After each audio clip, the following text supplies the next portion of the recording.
कैसा ये इश्क है।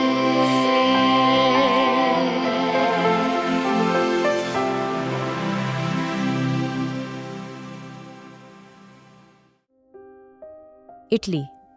जैसे ही रिवांश ने रूहानी को अपने करीब खींचा था, रूहानी का सर रिवांश के सीने से लग गया था। रिवांश को जो चाहिए था वो उसको मिल गया था। रूहानी की छुअन उसको दीवाना बना रहा थी, लेकिन रिवांश ने धीरे से रूहानी के बालों में अपना हाथ घुसाया था और गुस्से से उसका धक्का दे दिया था। रूहानी कांप गई थी। वो जल्दी से बोली, रिवांश। रिवांश उसकी आंखों में देखते हुए गुस्से से बोला, रूहानी, वहीं रुक जाओ। मुझे पता है मेरे जिस्म में इस वक्त तुमसे मिलने की आग है, लेकिन ये सिर्फ नशा है। अगर तुम एक कदम और आगे बढ़ी तो मैं खुद को रोक नहीं पाऊंगा। मैं शायद तुम्हें छू भी लूं, लेकिन वो छुअन इश्क नहीं होगी, प्यास होगी। एक खतरनाक प्यास। मैं नहीं चाहता मेरी हालत तुम्हारी मासूमियत को मिटा दे। मैं तुमसे कुछ छीनना नहीं चाहता, लेकिन मैं अपने आप को भी ज्यादा देर रोक नहीं पाऊंगा।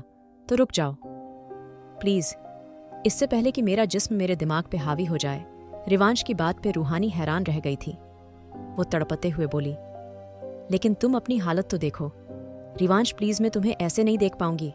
रूहानी की बात पे रिवांश ने आसपास फिर से कुछ ढूंढना शुरू कर दिया था, लेकिन उसको अब दिखना बंद हो गया था। उसके जिस्म की आग अब बढ़ती जा रही थी और फिर जल्दी से उसने फर्स्ट एड बॉक्स ढूंढ लिया था और अपने हाथ पे कुछ घुस्सा लिया था। रूहानी सिर्फ उसको देख रही थी। रिवांश ने उसको अपने करीब भी आने से मना कर दिया था। वो क्यों खुद को रोक रहा था? रूहानी को कुछ समझ नहीं आ रहा था। रूहानी ने कुछ सोच के अपनी साड़ी को उतार के बहुत दूर फेंक दिया था। अब वो बिना किसी कपड़े के रिवांश के करीब थी। रिवांश का जिस्म जैसे ही रूहानी के ठंडे जिस्म से टकराया था, जैसे रिवांश पागल सा हो गया था। वो अब खुद को और कंट्रोल नहीं कर सकता था। अगर उसने खुद को और रोका तो वो शायद बच नहीं पाएगा। रिवांश ने रूहानी के बालों को कस के पकड़ के अपने करीब कर लिया था और उसको अपने करीब करके उसकी गर्दन पे अपने होंठ रख दिए थे, और बस जैसे यही उसको चाहिए था, वो डूब गया था। रूहानी की खुशबू में उसकी चाहत में रिवांश ने रूहानी का हाथ टाइट पकड़ा और उसको झटके से घुमा दिया था। रिवांश लगातार पागलों की तरह रूहानी की नाजुक गर्दन को काट रहा था। रूहानी की आंखों से आंसू बह गए थे। वो सच में जानवर बन चुका था। रूहानी की गर्दन से खून आने लगा था। वो बर्दाश्त नहीं कर पा रही थी। रिवांश सही कह रहा था। उसकी नाजुक बॉडी रिवांश की दरिंदगी कैसे झेल लेती? अभी वो यही सोच रही थी, लेकिन रूहानी रिवांश को ऐसे नहीं छोड़ सकती थी। और फिर जैसे ही रूहानी ये रिवांश के हाथ को पकड़ा, उसके हाथ पे कुछ गीला सा महसूस हुआ था। उसने जल्दी से अपना हाथ देखा। उसका हाथ पूरा लाल हो चुका था। रिवांश के हाथ से खून बह रहा था। रूहानी चिल्ला उठी थी। रिवांश जल्दी से बोला, मुझसे दूर चली जाओ। अगर तुम चाहती हो खुद को और दर्द ना दो। रिवांश की बात पे रूहानी तड़पते हुए बोली, प्लीज, ये क्या किया तुमने? रिवांश ने अपने हाथ पे नुकीली चीज चुभा ली थी ताकि वो इस आग को कंट्रोल कर सके, उसका दिमाग भटक सके। वो रूहानी को लगातार दूर कर रहा था। वो ये सब नहीं चाहता था। रूहानी कुछ कहना चाहती थी, लेकिन तब तक रिवांश की आंखें बंद होने लगी थीं और फिर थोड़ी देर बाद वो गहरी नींद में जा चुका था। रूहानी ने जल्दी से फर्स्ट एड बॉक्स देखा तो वहां काफी कुछ रखा था। शायद रिवांश ने खुद को नशा दिया था। रूहानी की आंखों से आंसू बह रहे थे। सिर्फ आज उसको बचाने के चक्कर में रिवांश ने जितना दर्द झेला है, इतना दर्द उसको रिवांश की करीबी से नहीं होता जितना उसकी रिवांश की इस हालत से हो रहा था। रिवांश के हाथ से खून बह रहा था। रूहानी ने जल्दी से सबसे पहले उसका हाथ साफ करा था और उसके हाथ पे दवाई लगाई थी। रूहानी गौर से रिवांश के चेहरे को देख रही थी। जगह जगह लाल निशान, उसकी पूरी बॉडी पे लाल निशान थे।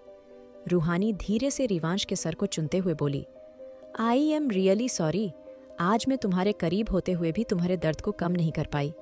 मैं बहुत बुरी हूँ रिवांश। ना अच्छी बेटी का अच्छी बहू। रूहानी के आंसू रिवांश के हाथ पे गिर रहे थे। रूहानी तड़पते हुए बोली, आज मैं तुम्हारी बीवी होने का फर्ज भी नहीं निभा पाई। तुम्हें मुझसे इतनी नफरत है। तुमने इस दर्द को झेलना जरूरी समझा, लेकिन मुझे छूना नहीं क्यों रिवांश? आज अगर राव्या होती, क्या तुम खुद को रोकते? नहीं, क्योंकि वो तुम्हारी मोहब्बत है। क्या तुम मुझे इसलिए नहीं छूना चाहते थे? क्योंकि तुम राव्या को धोखा नहीं देना चाहते। रिवांश इतना कह के रूहानी ने रिवांश के सीने से सर रख लिया था। उसके होश में तो वो ये सब नहीं कर सकती, उसके होश में वो उसके करीब नहीं आ सकती, लेकिन अब तो वो उसके करीब आ सकती थी ना। यही सोच के रूहानी रिवांश के सीने से चिपक गई थी। ठंडी हवा उसके जिस्म पे पड़ रही थी। उसने कुछ नहीं पहना था, अभी भी वो ऐसे ही बैठी थी और रिवांश नशे की वजह से सो रहा था। India, college. अरीना मुस्कुराते हुए ईशाना के पास बैठी थी। ईशाना धीरे से बोली, तुम्हारी फैमिली बहुत अच्छी है। अरीना, मुझे अच्छा लगा सबसे मिलके। ईशाना की बात सुन के अरीना मुस्कुरा के बोली, हाँ, उन लोगों को भी तुम बहुत पसंद आई हो। अरीना कुछ सोचते हुए बोली, राज कहाँ है? अरीना की बात पे ईशाना जल्दी से बोली, आई थिंक भाई की क्लास थी, वो अभी कैंटीन में होंगे। क्या हुआ, तुम्हें कुछ काम था? ईशाना की बात पे अरीना उठते हुए बोली, हाँ, मुझे कुछ पूछना था। असल में हमारे एग्जाम आने वाले हैं, तो बस उसके लिए मुझे कुछ पूछना था। राज हमारा सीनियर है तो उसको पता होगा। इतना कह के अरीना उठ गई थी और कैंटीन की तरफ बढ़ गई थी। अरीना जैसे ही कैंटीन में आई, राज बुक में डूबा हुआ था। अरीना जल्दी से राज के सामने आके बैठ गई थी। राज को सामने देख के अरीना धीरे से बोली, हेलो राज। अरीना की बात पे राज ने हैरानी से ऊपर देखा था। वो धीरे से बोला, क्या मैं तुम्हें जानता हूँ? राज की बात पे अरीना मुस्कुराते हुए बोली, हाँ, तुम जानते हो, मुझे मैं ईशाना की दोस्त में तुम्हारे घर आई थी। असल में उस वक्त मैं तुमसे ठीक से नहीं मिल पाई, लेकिन अब मैं चाहती हूँ तुमसे। अरीना की बात पे राज उठते हुए बोला, मुझसे? क्या मुझसे? मैंने पहले भी कहा था, मेरी बहन से दूर रहो, उससे फालतू को दोस्तियां बढ़ाने की कोशिश मत करो, लेकिन शायद तुम्हें समझ नहीं आता है ना। देखो अरीना, मैं तुम्हें आखिरी बार वार्न कर रहा हूं, अगर तुम मेरी बहन के आसपास भी दिखी तो याद रखना, मैं बिल्कुल इतने प्यार से नहीं समझाऊंगा। इतना कह के राज चला गया था और अरीना आंखों में नमी लिए उसको जाता हुआ देख रही थी। वहीं दूसरी तरफ राव्या के आगे खाना पड़ा हुआ था। उसका गुस्सा बढ़ता जा रहा था। आज इतने दिन हो गए थे, आखिर रिवांश उसको बचाने क्यों नहीं आया था? क्या सच में रिवांश उसको भूल गया था? नहीं, बिल्कुल नहीं। रिवांश का प्यार ऐसा नहीं है। वो उससे प्यार करता है और वो कभी ऐसा नहीं कर सकता। राव्या गुस्से से खाने को फेंकती हुए बोली, मैंने कहा ना, मुझे नहीं खाना। तुम मुझे यहां से जाने क्यों नहीं देते? आखिर कौन हो तुम? क्या बिगाड़ा है मैंने तुम्हारा? राव्या की बात पे अचानक से सामने लगी स्क्रीन चलने लगी थी और कहीं से आवाज आने लगी थी। वो आदमी हंसते हुए बोला, राव्या डार्लिंग, शायद तुम भूल चुकी हो तुम इस वक्त कहाँ हो और तुम्हें अब भी यकीन नहीं होता। तुम्हारा रिवांश अब तुम्हारी प्यारी बहन का हो चुका है। उस आदमी की बात पे राव्या गुस्से से चीखी, बकवास बंद करो। रिवांश मर जाएगा, पर ऐसा कभी नहीं करेगा। कभी नहीं आया समझ? राव्या ने इतना ही कहा था जब सामने स्क्रीन पे रिवांश और रूहानी के फोटो चलने लगे थे। राव्या हैरान रह गई थी। उसकी आंखों से आंसू निकल रहे थे। रूहानी उस नाजायज ने अपनी औकात दिखा दी थी। राव्या गुस्से से चीखी, ये सब तुमने किया है ना? तुमने किया है ना? ये रूहानी, तुम रूहानी के लिए काम करते हो? राव्या की बात पे वो आदमी धीरे से बोली, ओहो डार्लिंग, तुम्हें ऐसा क्यों लगता है मैं ऐसी मामूली सी लड़की के इशारों पे नाचूंगा? इतना कह के वो आदमी खामोश हो गया था। राव्या गुस्से से बोली, नहीं, ऐसा नहीं हो सकता, कभी नहीं।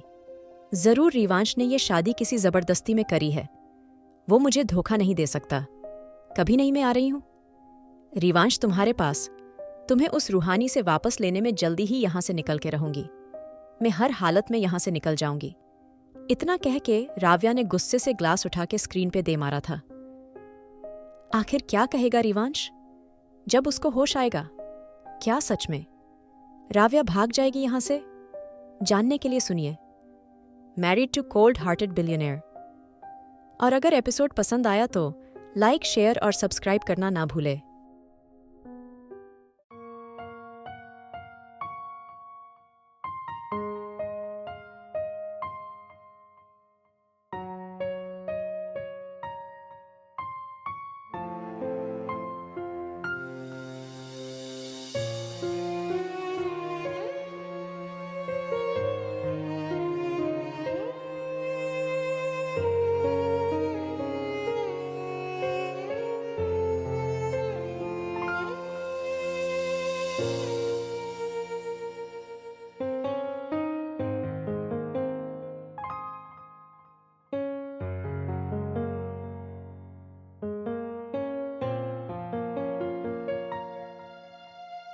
है।